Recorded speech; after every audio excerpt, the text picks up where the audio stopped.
DC's Absolute Universe is huge, but what if it was even bigger? Hey Internet, I'm Chris, and this is the place on the internet where I talk about comics, movies, games, and things I'm generally passionate about. I've been in absolute love of DC's Absolute Universe. Absolute Batman, Absolute Wonder Woman, and Absolute Superman have all been successes in my eyes and in the public's eyes. They've done well critically and financially, so it's great to see DC in a much better spot, especially at the start of 2025. But in March, we're getting an expansion of the DC Universe with 3 new titles: Absolute Green Lantern, Absolute Martian Manhunter, and Absolute Flash. And as the universe expands, I got to thinking, what would be my favorite characters to see in the Absolute DC universe? So before I jump into it, please leave a like, comment, subscribe, and let me know who you'd like to see in Absolute DC. So first, this channel is named Nightwing Stan. And in the 6 months I've made videos on this channel, I've yet to make a Nightwing focused video or really mention the character at all when I've talked about anything comic related. And I think it's time I fix that. Behold, Titans! This is every superhero's dream! So first, we're going to go with Nightwing. Come on, he's right there. And as I said, he's my favorite character in the DC universe. I have had a passion around Robin, Dick Grayson, for as long as I can remember, especially when it comes to DC stuff. I've loved him just as long as I've loved Batman. Now, I think because Absolute DC is such a new universe, one, Batman doesn't have a Robin. And then two, we're probably really far away from him having a Robin growing up and then resenting Batman and then going to the Teen Titans and then going out on his own. But being that this is a universe that flips a lot of the mythos on its head, I think you could approach Nightwing in very much the style that they're going to approach Absolute Joker when you get to see him. I think Nightwing coming from a place of privilege. That's a utility belt, not a money belt. 6 million. Possibly not in a circus and really playing around with that origin story and his relationship with Bruce. Maybe he's the older one. Maybe Batman is the sidekick. I doubt that because, again, Batman pays the bills at DC. So I don't know if they'll ever make him a sidekick in anything. Even when they do World's Finest, when he's with Superman, they're on equal footing. You get it. But I think Nightwing, over the past few years, DC has done a really great job of focusing on the character. They've put superstar creative teams like Tom Taylor. Right now, the Dan Watters run is really good. And they've even made him the star of the DC Universe. After the death of the Justice League, the Titans were the premier team in the DC Universe. And if you read Absolute Power, there was a huge focus on him. And I think overall, DC has pegged him as one of the great characters that they have in their stable. So it's only a matter of time, I hope, if Absolute DC continues on this upward trajectory, that we will have a Dick Grayson in the Absolute Universe. Next, if we're using visual cues that are on, look at my shirt, Blue Beetle. Blue Beetle is another character that I really love. I am Latino, so it's great to have a Latino character in the Absolute Universe. We don't have one right now, so it would be great to have one. And on top of that, I think characters like Blue Beetle, and I think this is true with Martian Manhunter, which is also getting an Absolute title, is something like the Absolute Universe where it has a lot of energy and a lot of positivity around it. That is the perfect opportunity to highlight and also elevate certain characters that may not be able to sell their own book on their own. Blue Beetle, their more recent run, just ended, I think, after 11 or 12 issues. It also had a little mini-series before that with the same creative team, Josh Trujillo, and then also Adrian Gutierrez, who is now on World's Finest. And it also had a movie. The movie sadly flopped, and a lot of that had to do with the strikes and also being in a lame duck universe, the DCEU, although that movie's characters and story will possibly translate into the animated series that is in the DCU proper with James Gunn. But like I said, it'd be cool to have a character like Blue Beetle and highlight them in an Absolute Universe. I think they've always tried, and to be fair, like, they have given Blue Beetle chances with Rebirth and New 52. I did like the New 52 run. Rebirth, I could never really get into that run. I love the original series with Keith Giffen. That was really fun. So I think there is that opportunity. We're going to talk about some other characters that are like this in this position as well. But I think the Absolute Universe is the perfect platform for a character like Blue Beetle. And also he has dope power. So like, If you wanted to make him like absolute Batman big, like that's how his armor, make him look like Black Beetle from Young Justice, that would be completely cool. And I think it will sell 1,000,000 copies and finally get us a Blue Beetle series that goes past 30 issues. And while we're on the topic of characters that need the spotlight, let's talk about Static Shock. Static Shock, or Static as he's called in the comics. I call him Static Shock because I was introduced to him from the Kids WB cartoon, which I loved and obviously shot that character into a new stratosphere in terms of popularity. DC doesn't currently have a Static Shock title. Static is a part of the Milestone universe, which, I think sometimes could cause some trouble in terms of integrating him into the DCU at large. He is in the Shadow Cabinet book, which I think is really good by Joe Illidge, but I think Static really needs the proper spotlight. He had a Milestone book, so there was Shadows of Dakota, there was it was 2 seasons, so I think 6 issues each, 12 issues in total. I didn't love that book. I tried, and because it was Static, I gave it a really a fair shot. It just wasn't what I think. The problem with Static, and this doesn't have to do with the Absolute Universe in DC, is that my sort of thinking of who Static is very much tied to that original cartoon, which was brilliantly written by Dwayne McDuffie, who created the character.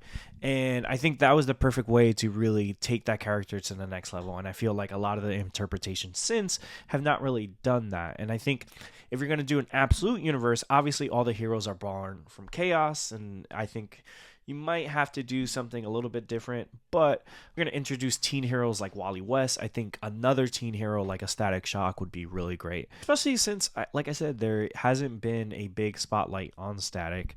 The Milestone Initiative, I think, did a really great job of leveraging that character and putting some really great creators, and the Milestone Initiative has brought in a lot of different creators, and I think there's been some good stuff happening in there. But I think Static is one of those characters that has a lot of potential that DC has not quite found a way to tap into since that cartoon, and I think they're chasing that. Obviously, I think a lot of what that character meant to kids of my age and where I'm from, kind of translated into Miles Morales. And I think DC, for all they try to create new characters and all that, they have a stable of fantastic characters like Static, and an Absolute title will do so much to elevate that character to the heights it once was.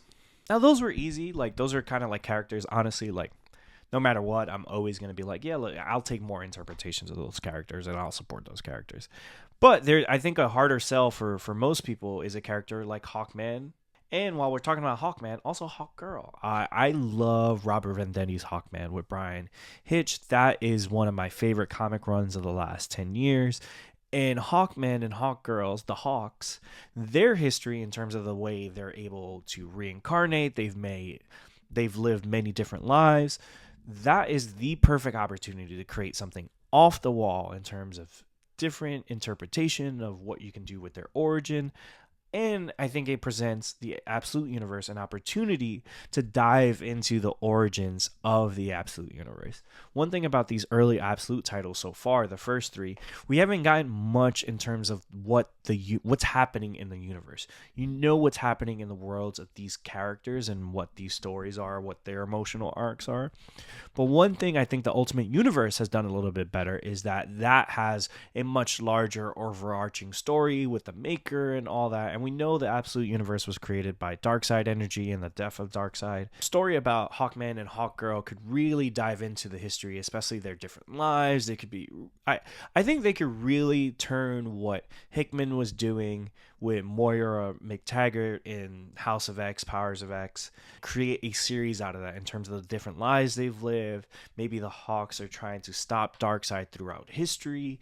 That would be so fun. I think when you have such a definitive run like Venditti's run, it's hard to follow up on that, especially if you're not going to bring Venditti back or really explore those different ideas. And I thought they looked amazing in the Black Adam movie, Aldous Hodge. There's so many different things. It's a cool character, and Hawkgirl is obviously really popular, and we're going to see Hawkgirl in Superman, so that is obviously going to elevate that character. So I think there is an opportunity to create a spot in the Absolute Universe, and also create a different type of story in the Absolute Universe if you do a book on Hawkman and Hawkgirl. You can't talk about time travel without mentioning Booster Gold. Booster Gold, like the first 3 characters I talked about, is one of those characters anyone's like, hey, like, favorite DC characters, Booster Gold always comes up. On my podcast, the Bada Boom podcast, me and my co-host Troy, especially that first year we were recording, we brought up Booster Gold and Blue Beetle like every episode. It was kind of crazy the amount of times we bring it up. And I'm sorry to say, like, I'm going to bring up Booster Gold every chance I get. Ever since that episode of Justice League Unlimited, I've always loved Booster Gold, and he has ties to the inception of the Absolute Universe. And we haven't really gotten a sense of where he is or what really happened to Booster Gold after the events of the DC All-In special. So a series about Booster Gold. Jeff Lemire is creating a series that is set in the Absolute Universe that's going to be a part of like Free Comic Book Day. And I wonder if they'll touch on Booster Gold.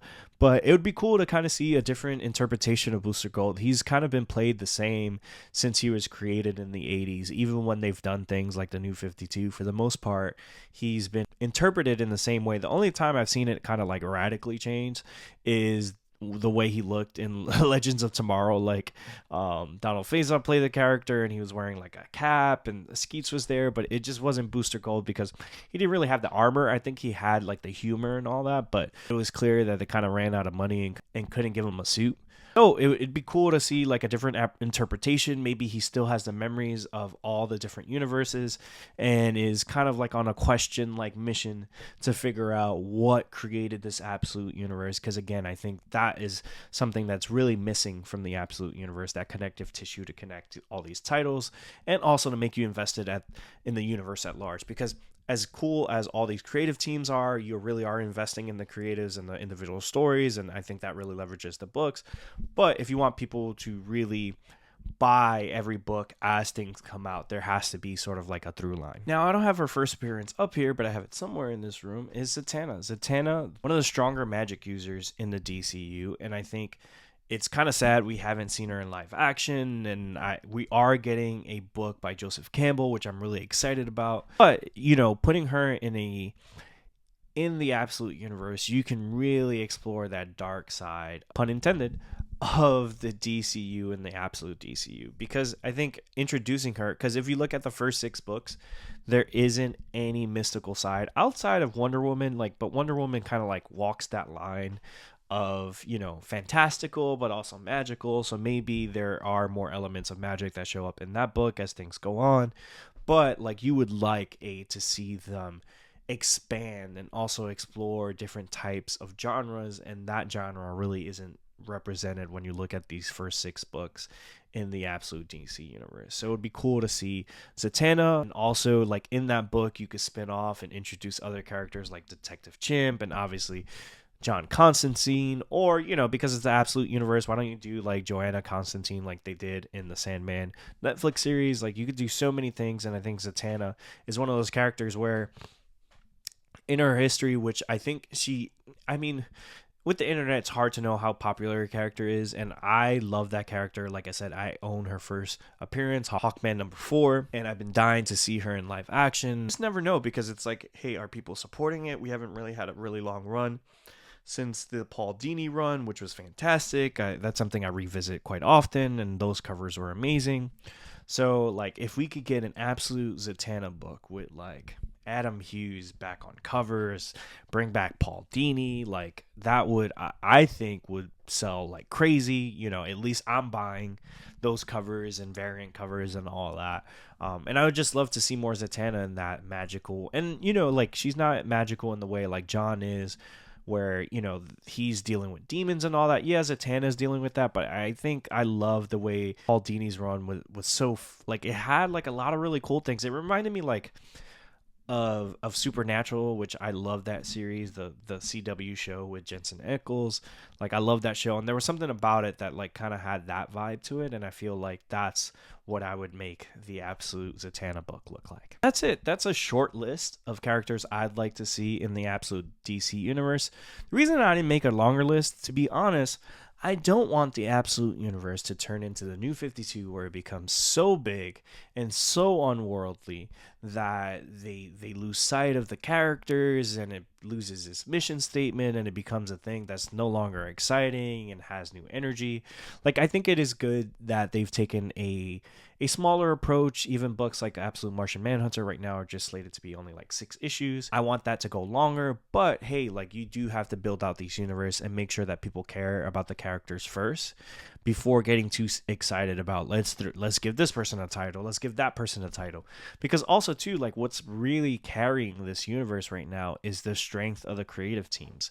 So I think when it comes to these new characters, and if they're going to introduce new characters to this absolute DC universe, it is important to find the right fit for these characters, the right pitch, the right everything, the right time, and not sort of get into a place where, you know, they're doing events every 3 months and then you're just like, there's tie-ins and you derail the books and all that. So I completely understand their approach right now. I'm just very excited, and my mind is turning in terms of characters I'd like to see, but also I am aware that, like, hey, like, let's take it slow. Let's make sure this works. Let's not get too excited. Like, it's good for what it is right now, and we love it, but let's not just beat a dead horse or, you know, overdo it. Like, for example, like the X-Men. The X-Men just closed that era of Krakoa, and immediately I was thinking at least, like, oh, like, they're kind of resetting things so that it'd be easier to follow and make it a little bit closer to what like X-Men 97 will be, or eventually what they're going to do in the MCU. And immediately they launched like 20 different titles. Like, the only one that I've read that, like, I really liked was like Uncanny X-Men, you know, by Gail Simone. I liked X Factor by Mark Russell, but like all the other ones, like, I haven't even really picked up. And things like the main X-Men book with Jed MacKay, who I love as a writer. I love their Moon Knight. I love some of the other stuff they've done. But that book in particular, I was like, oh my God, like, I thought the point of ending the whole Krakoa thing was to make everything more streamlined and easy to understand, but no. And I don't want that to happen to the Absolute Universe. What do you think? What characters you would like to see in the Absolute Universe? Did you like my list? Let me know. Like, comment, subscribe. Peace.